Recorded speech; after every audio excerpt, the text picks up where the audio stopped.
امیر المومنین جن کو جنت کی بشارت رسول اللہ نے دی ہے رونے لگے۔ اتنے میں پھر کعب نے کہا امیر المومنین اسی پہ بس نہیں، جب دوسری مرتبہ جہنم سانس لے گا اور اس کے شرارے اٹھیں گے تو لوگوں کے دل سینے سے نکل کر حلق میں اٹک جائیں گے۔ یہ پورے محشر کا نقشہ ہے بھائی، نیک بد پرہیزگار غیر پرہیزگار ابھی کوئی فرق نہیں، یہ محشر کا نقشہ، یہ بھی محشر ہے۔ محشر اس کو کہتے ہیں، ہم کہتے ہیں جو ہوگا دیکھا جائے گا۔ ہیں کیا دیکھو گے وہاں؟ ذرا غور کرو، مچھلی کا کانٹا حلق میں پھنسے تو کیا کیفیت ہوتی ہے؟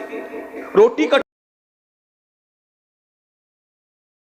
ہے، پاؤں افگار ہے، کیا ہونا ہے تیرے بیمار کو میرے عیسیٰ، غش لگاتار ہے، کیا ہونا ہے دور جانا ہے رہا دن تھوڑا، دور جانا ہے رہا دن تھوڑا، کوش تیار ہے، کیا ہونا ہے دل ہمیں تم سے لگانا ہی نہ تھا، اب سفر بار ہے، کیا ہونا ہے کل وہاں دید کا دن اور یہاں آنکھ بیکار ہے، کیا ہونا ہے سب سے چھپ کے کیے جس کے گناہ وہ خبردار ہے، کیا ہونا ہے ان کو رحم آئے تو آئے ورنہ وہ کڑی مار ہے، کیا ہونا ہے کیوں رضا کڑتے ہو ہنستے اٹھو، کیوں رضا کڑتے ہو ہنستے اٹھو، جب وہ غفار ہے کیا ہونا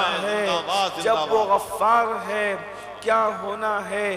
آج کی یہ خوبصورت محفل دارالعلوم اہل سنت معینیہ جو نسواں کے حوالے سے جاری و ساری ہے، اس کے سالانہ اجلاس کے موقع پر انعقاد پذیر ہے۔ اللہ تبارک و تعالی ہم سب کی حاضری کو قبول فرمائے۔ آمین۔ میں اپنی جانب سے جامعہ معینیہ کے جملہ اساتذہ اور منتظمین کو اور معاونین کو ہدیہ تبریک پیش کرتا ہوں اور دعا کرتا ہوں کہ اللہ تبارک و تعالی اس ادارے کو دن 11ویں رات 12ویں ترقی عطا فرمائے۔ آمین۔ ہمارے ملک میں ہی نہیں بلکہ پوری دنیا میں بچیوں کے اچھے اداروں کی بہت ضرورت ہے۔ اس کی وجہ یہ ہے کہ مردوں کو بھی علم کی ضرورت ہے اور عورتوں کو بھی علم کی ضرورت ہے، لیکن مرد کے پڑھنے میں اور عورت کے پڑھنے میں اتنا فرق ہے کہ مرد نے پڑھا، فرد نے پڑھا، عورت نے پڑھا، پورے معاشرے نے پڑھا۔ اگر مرد پڑھ لیتا ہے تو مذہب اور دین گھر تک رہتا ہے، اور عورت پڑھ لیتی ہے تو مذہب اور دین نسلوں میں منتقل ہوتا ہے۔ اس لیے کسی انگریز مفکر نے کہا تھا تم مجھے اچھی مائیں دے دو میں تمہیں اچھی قوم دوں گا۔ اچھی قوموں کا انحصار اچھی ماؤں پر ہے، اور مائیں اچھی یاد رکھنا کہ کالجز کے ماحول سے نہیں بن سکتی، اچھی مائیں یونیورسٹیوں کے ماحول سے نہیں بن سکتی، اچھی مائیں سیریلوں کے ماحول سے نہیں بن سکتی، اچھی مائیں پارکوں کے ماحول سے نہیں بن سکتی۔ اگر اچھی مائیں بن سکتی ہے تو سیدہ فاطمہ کے کردار کی بنیاد پر بن سکتی ہے، زیور سیدہ فاطمہ عطا کرنے کی بنیاد پر بن سکتی ہے، اچھی مائیں خشیت ربانی کی بنیاد پر بن سکتی ہے۔ اس لیے کہ ایک ماں اپنے سینے سے اپنے بچے کو صرف دودھ نہیں پلاتی بلکہ اپنے جذبات بھی پلاتی ہے، احساسات بھی پلاتی ہے، اپنے دل کے افکار و نظریات کو اس کے سینے کے اندر منتقل کرتی ہے، اور یہ سارا ماحول وہی ملے گا جہاں علم دین ہوگا، علم قرآن ہوگا، علم حدیث ہوگا۔ اس لیے میں جامعہ کے تمام کارکنان کو مبارکباد پیش کرتا ہوں کہ اللہ رب العزت ان کو بہتر جزا دے، بہتر صلہ عطا فرمائے، اس لیے کہ یہ ہر دور کی ضرورت ہے۔ اللہ تبارک و تعالیٰ کی بارگاہ میں دعا ہے کہ میں نے جس آیہ کریمہ کی تلاوت کی ہے اس کے متعلق اللہ مجھے حق کہنے اور آپ سب کو حق سن کر عمل کرنے اور اسے عام کرنے کی توفیق عطا فرمائے۔ میرے بھائیوں، اللہ اکبر، اللہ کے بندوں، ماہ شعبان المعظم کے اندر ہم اپنے لمحات کو گزار رہے ہیں۔ شعبان المعظم کا مبارک مہینہ ہے اور یہ مہینے کو اللہ کے رسول علیہ السلام سے نسبت ہے۔ رسول رحمت صلی اللہ علیہ وآلہ وسلم نے ارشاد فرمایا